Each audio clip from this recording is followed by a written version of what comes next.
run away with me. Lost souls in revelry, running wild and running free.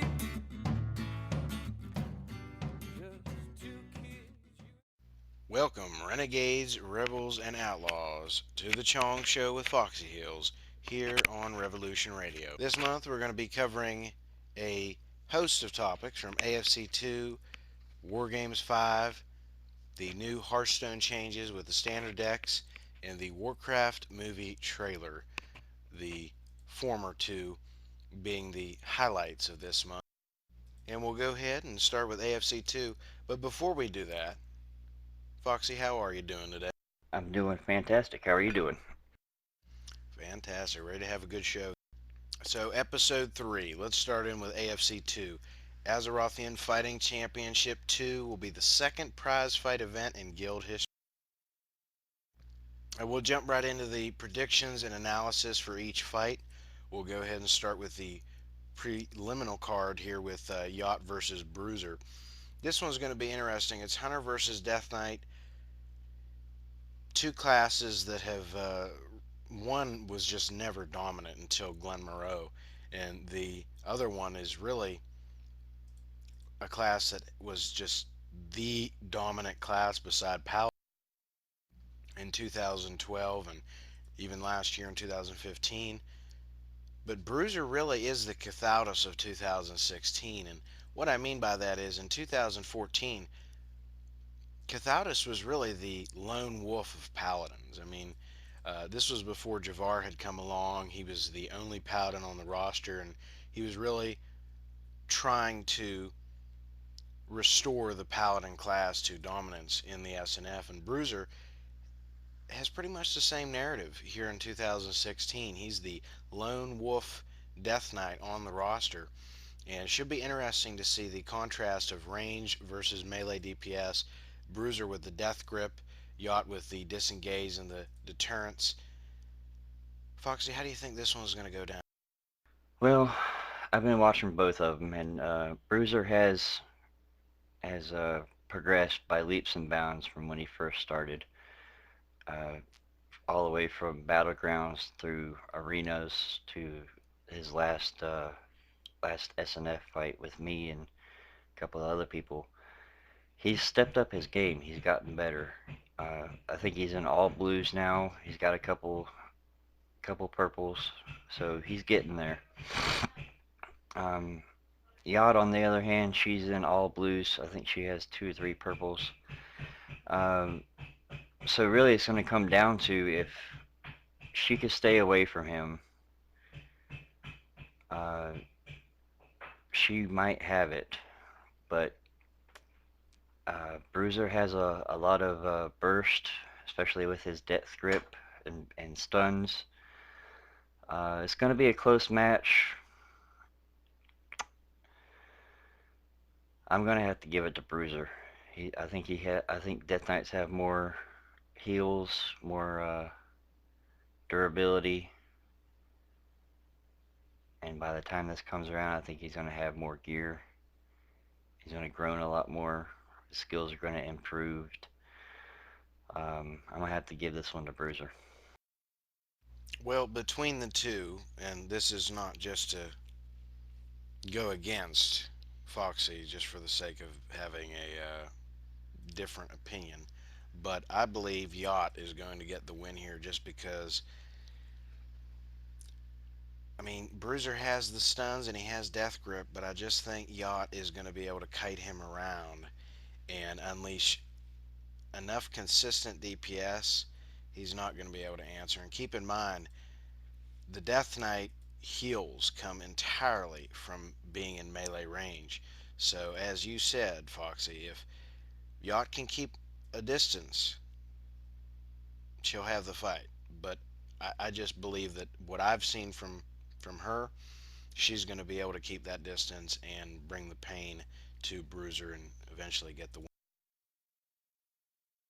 Now, moving on, we have Amelia versus Sprite, a battle of real life friends, Burst versus Burst, and the first Mage versus Warlock fight in both SNF and AFC. Although the two are different, it's still the first Mage Warlock big fight that we've ever seen.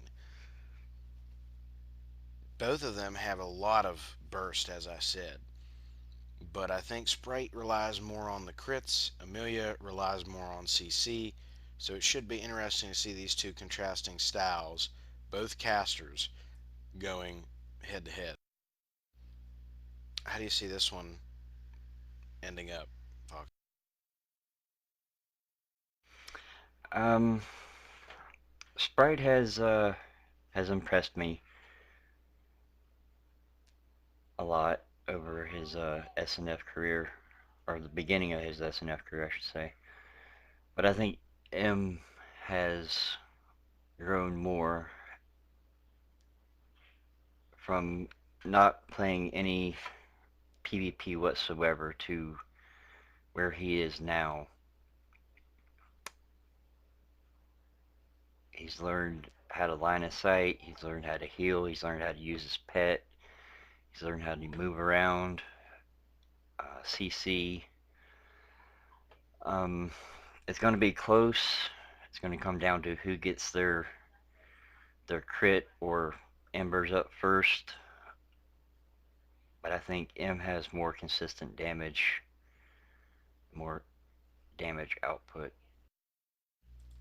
Keep in mind, this is also a battle of experience versus relative inexperience. Amelia was always a PvE player. Sprite has always been a PvP player. So, whereas Sprite has come in and he's just gotten into a rhythm and he's comfortable, M has had to learn along the way. And I think by the time AFC comes along on March 19th, 2016, Amelia and Sprite will be an even match uh, across the board, and this is going to be a fantastic fight between Warlock and Mage. Personally, I think this one could go either way. I don't think there's a definitive favorite, and I think by the time, as I said, March 19th comes around, Amelia is going to be very well geared. She's going to have a ton of experience under her belt. In my prediction, she'll have a championship as well. So I think Amelia and Sprite are both going to be one-time champions heading into this one, and I think Amelia will get the win against Sprite.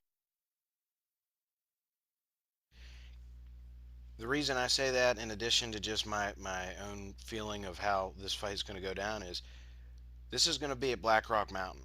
This is going to be at the Blackwing Terrace. There's a lot of line of sight up there. A lot of line of sight. There's those two big pillars.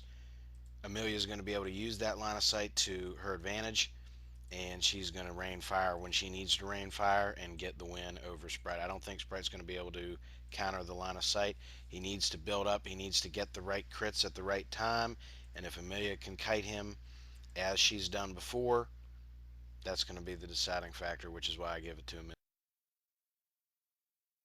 So moving on to the dual main events, the first one of the evening is going to be Hills versus DPS. Smokey has told me that he is looking forward to gearing up and essentially kicking your ass, Foxy. So we have to break this down like this. And this is just a fantastic matchup. It really is. You have the top healer of Pandaria, that whole Mist of Pandaria era, the 2014 era, versus the top healer of the Warlords of Draenor era. Both of these fighters are the last of both cores. However, Smokey's not going to be going heels. He's never unveiled that before. Now, that may change by the time this recording is released, but as of now, he hasn't used heels in SNF or AFC. This will be his AFC debut.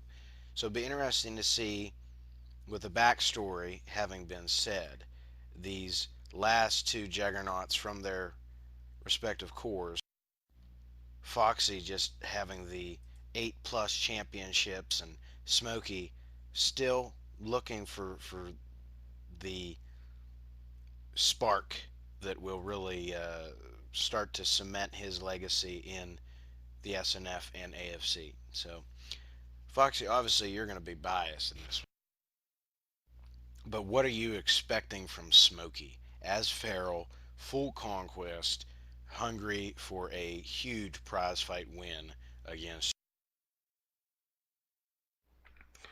Um, Ferals are tough, um, and I do have some trouble against ferals, uh, just because of their CC and their interruptibility and just outright damage output. Um, it's going to be a good match. It's going to be a very good match. Um, I'm expecting him to give 110%, and I'm gonna give 110%, and whoever comes out on top is the better person for that day. All right, now this is a very difficult decision. None of these fights are easy to predict. They're all evenly matched. That's why they're on the card. But I think in this one, Smokey will have the gear, the determination. He's been waiting so long for his moment to shine. I think Smokey the Bear will pull off the upset, and he'll be facing the winner of the Shanoosh Big Dad fight at AFC 3 in June. That's my prediction. So, moving on, speaking of that championship fight, we have the defending world champion Shanoosh up against Big Dad. Now, the rules for SNF also extend to AFC. So, for this fight, because Big Dad is a healer, he will have to go Boomkin. Now, before we get into the predictions and the analysis, let's give the backstory. Shanoosh and Big Dad have had two parallel rises to legendary status. Shanoosh was rising through the ranks. He obtained officer status in Blood and Glory and various other top tier horde guilds throughout his run in Wrath and Cataclysm and Myth. And all the while Big Dad was on the Alliance side. He was a officer in Mighty Mo's Alliance Revolution. He was a general in Finley's Alliance Revolution, and he retained his general status after stepping down as guild master during Chong's reign. Speaking in the third person here for the sake of narrative.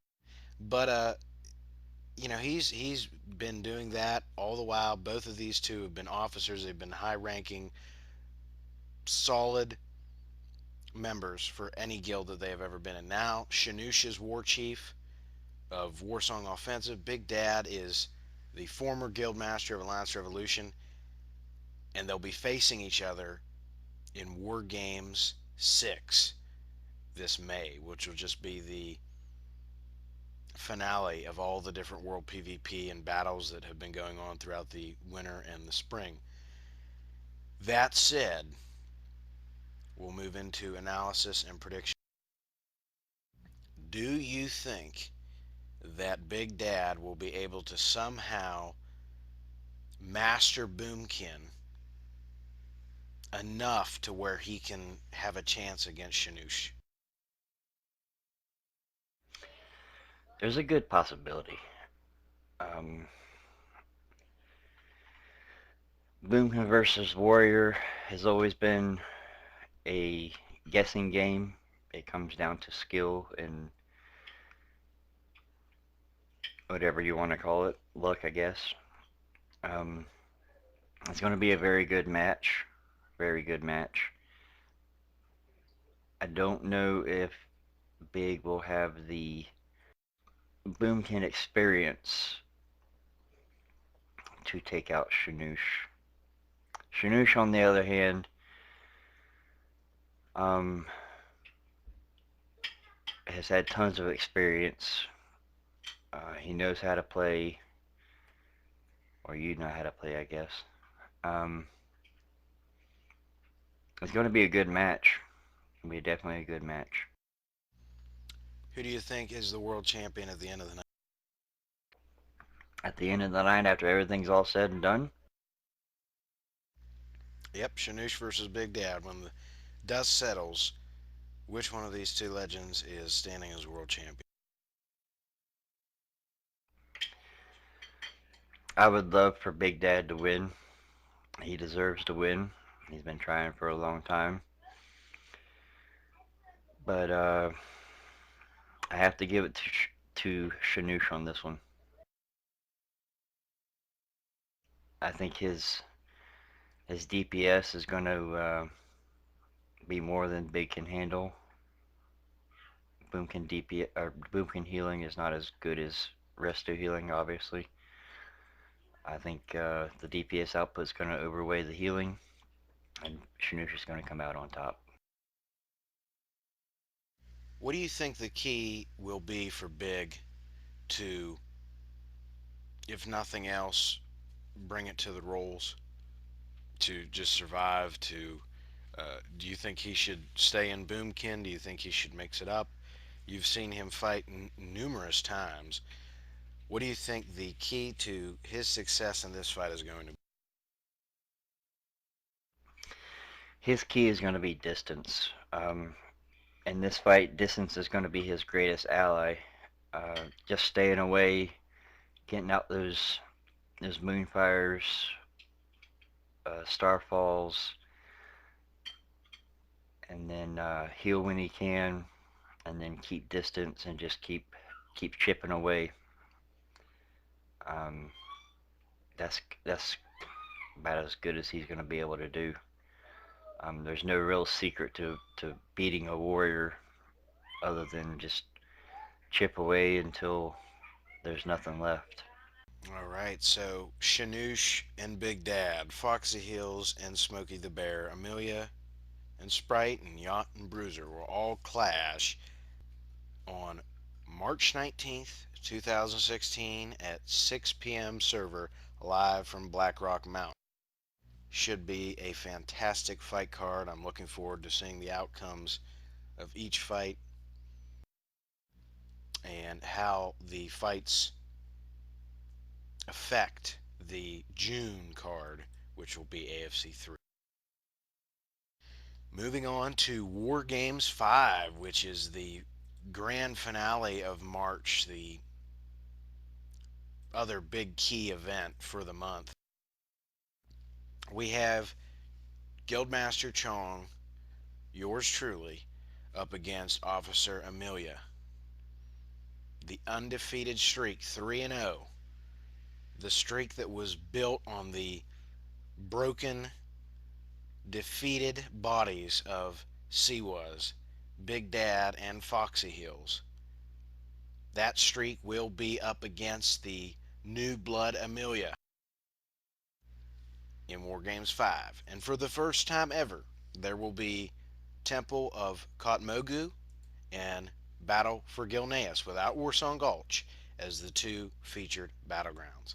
So Chong, all three of his victories came through Warsong Gulch or Twin Peaks. Really did not have to deal too much with Battle for Gilneas, or nobody has ever had to lead through Temple of Kotmogu. Do you think that's going to have any effect on the outcome of War Games 5? Because Amelia doesn't have any experience as a War Games team captain. She's the most unproven opponent going against Chong. Siwas, you, Big, you guys all had at least 1 year experience within the guild when you went up against her. Do you think the fact that Warsong Gulch and Twin Peaks, do you think the fact that they're excluded is going to have any effect on this? Um, yes and no. Yes, Temple of Katmagoo is kind of a free-for-all, kill them and grab the flag and sit in one spot and protect everybody type arena, or battleground, I should say. Um, that one there gives M a chance to kind of sit back and kind of let the players play and not much leading other than, pointing out, grabbing flags, taking out people. Um, whereas Warsaw Gulch, there has to be constant communication, constant leadership. Everybody has to do what their assigned tasks are. Um, so it's going to be a little bit easier for M going into it. On the no side, he's unproven, like you said. He's going to be nervous. He's already stated that he's unsure about leading, how to lead. Um, the team picks are not in his favor. Um, I mean, he has a lot stacked against him,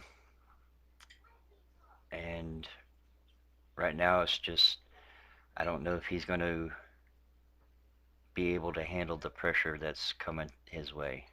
Not coming his way, but the pressure that he's building up for himself.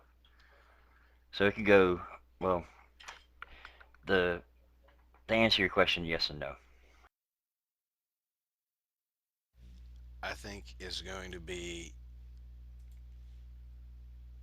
and this impacts my strategy for the team selection. I think it's going to be an entirely different ball game if M is able to select Sprite, because Sprite has the experience in Battlegrounds, rated Battlegrounds Arena. He could advise and maybe even take over for M, and then you have trouble. So I have to make a decision whether I want Smokey or do I want to take Sprite, which is going to be Amelia's pretty much only chance to have a strategic sort of balancing on his side against me. And I think it's going to be a decision I have to make, and I'm looking forward to debating it as we approach March 25th, which is when the fifth War Games will take place. A reprisal of War Games 1, Monk versus Warlock, as Chong returns to action to defend that undefeated streak against the upstart Amelia. Now, moving forward, we're going to talk about Outlaw Hearthstone, the changes coming to it as a repercussion of the standard deck changes that have come to the game overall. We'll also give our thoughts on the Warcraft movie trailer. And then we will reveal who will be our guest for the April show, which will be another exciting interview following the Cathaldus interview last month. But before we get into all that, I would like to take some time for a announcement here. This month's show is backed by the Alliance Revolution and Warsong Offensive Gallery. From histories of guild masters and officers to lore on the legendary figures of both guilds, the gallery provides exclusive official artwork and backstory on all things war. If you're looking for lore, history, official Blizzard artwork, visit the gallery today. All right, moving on here, we have Outlaw Hearthstone, which is going to be a very interesting, I think more dynamic season in 2016. The changes with standard decks. Foxy, you've read over the article, as have I. What's your thoughts, and if you want to give for the audience just a brief summary of what these changes mean for the game in general, and then I'll jump into the effects on the Outlaw Hearthstone season that's coming up in this summer. Okay. Well, there's going to be two new ways to play. There's going to be the new standard, or the standard, I should say, which is going to have every deck that's imaginable set out for you to go player versus player. And then the second uh, way to play is going to be. Hang on, let me find it. Okay, Yeah, it's there's two it's ways. There's standard, and then there's the ranked play, which is with custom decks, and both ways allow you to go all the way up to legendary rank. But the standard decks use only the most recent cards that have been added to the game, so everybody is on equal footing. So, how that translates to Outlaw Hearthstone this summer? Veterans are going to have two custom decks and one standard deck that's of all the most recent cards. We are doing away with basic decks. We will not use them ever again. We will use standard decks in place of them from now on. So that's the change for veterans. No longer three custom decks or one custom deck and two basic decks. No, it's two custom decks, one standard. The veteran has the choice to go all three custom decks if he wants, but this is a way for, hey, if you have two decks that you're really comfortable with, you don't have to force yourself to build a third. You're not stretching yourself too thin. You can focus on two and then have a standard deck that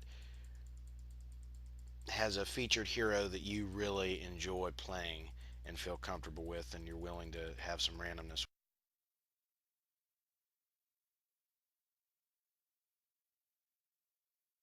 For the new bloods, they will have two standard decks now and one custom. They will need to have a custom deck, even if it's just off of Icy Veins and it's something that they've researched and they've constructed and it's not the best cards, but they've just got it together. That's fine. You need one custom deck. The other two will be standard decks, two separate classes, or heroes, I should say. In this way, for the rookies, they are not overwhelmed when they first join up for a new season. They are given the best, most recent cards to play against the custom decks of the veterans. And I think it's really just an overall more fun and, as I said earlier, dynamic way to play instead of the previous basic deck rule. Foxy, what do you think? just as you said, it's going to take some pressure off the new guys and allow them to still be competitive with the veterans, the people who have custom decks and custom cards and everything all planned out. It's like you said, it's going to give them a chance to come in and not be as nervous and still be competitive. And the last thing I want to say on this Hearthstone, these changes, the Outlaw Hearthstone standard deck rules still adhere to the three separate hero decks. So, for instance, a rookie comes in, he has two standards, one of them is Warlock. His one custom deck cannot be Warlock just because he has a standard deck Warlock. You still have to have three separate heroes, and the rules will be, because I feel these rules are a lot easier to follow, a lot more, you know, uh, straightforward. You play all three decks. When you lose on one deck, that's it. The deck is eliminated. And it's usually best of five, but for the opening round in 2016, it will be one and done. There will not be a best of five in the opening round. So you use your best deck. If you advance, then you move on to the best of five and best of three. So, any final thoughts on the changes to Hearthstone before we move on here?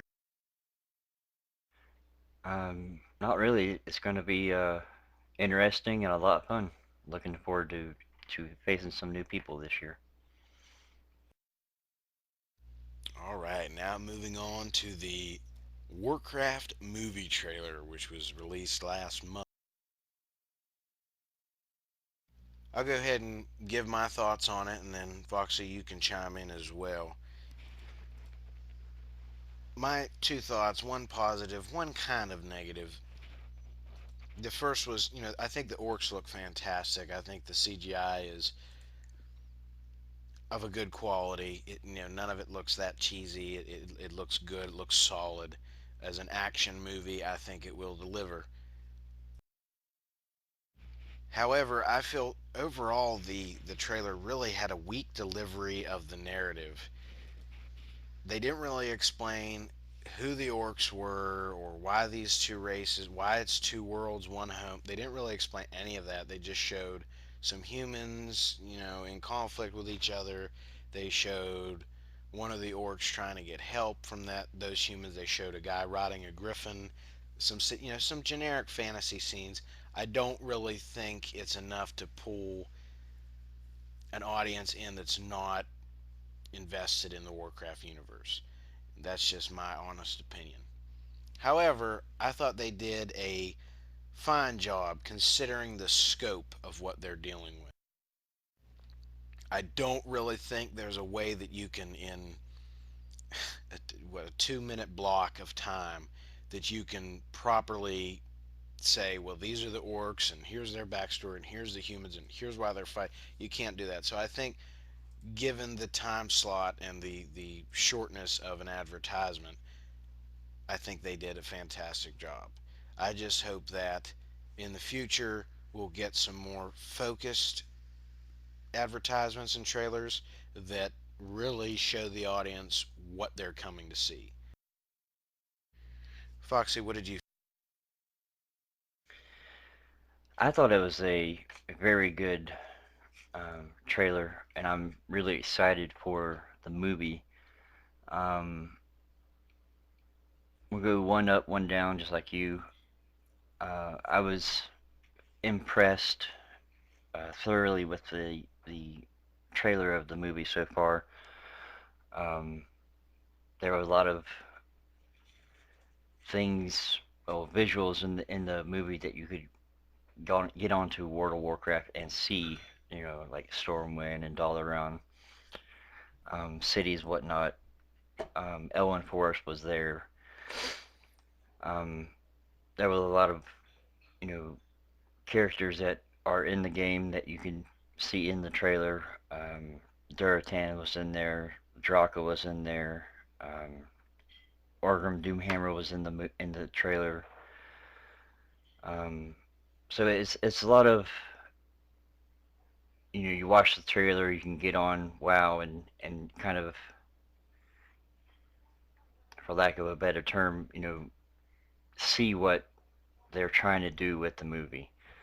But just as you said, the downside is they didn't get a chance to explain, what was going on. There was green orcs fighting tan orcs and gray orcs fighting green orcs, and you don't really get a sense of what's going on with the movie as of yet.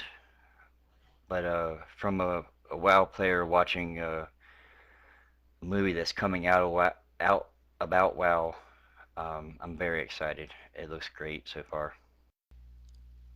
Do you think this trailer was pretty much just specifically for the WoW players and the Warcraft players from the past to sort of spark the fire for hype, get the hype train rolling, and maybe later they'll introduce a trailer that's more for the wider audience that's maybe not into Warcraft or has never heard about it before? Do you think this one was specifically targeted at the Warcraft audience to get them pumped, and then they'll go from there as we approach the release of the movie? It's a very good possibility. I mean, like I said, there were a lot of um, noticeable characters in the movie. A lot of the major towns or cities were in the movie, or the trailer, I should say. So I would guess that it's focused more towards people who played WoW or playing WoW. Um, Most definitely, yeah. Now, we will be covering the Warcraft movie in extensive detail. Not next show, but the show after that. We will be going over the characters, the actors, everything, breaking it down, giving our full opinion on it 1 month before the movie is released in June. So that should be fun to talk about. I think we're all